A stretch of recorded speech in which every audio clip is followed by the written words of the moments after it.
أعوذ بالله من الشيطان الرجيم. وأتموا الحج والعمرة لله، فإن أحصرتم فما استيسر من الهدي، ولا تحلقوا رؤوسكم حتى يبلغ الهدي محله، فمن كان منكم مريضا أو به أذى من رأسه ففدية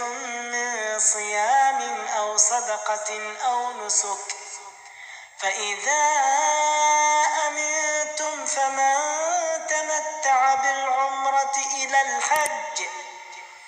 فما استيسر من الهدي، فمن لم يجد فصيام 3 أيام في الحج و7 إذا رجعتم، تلك 10 كاملة،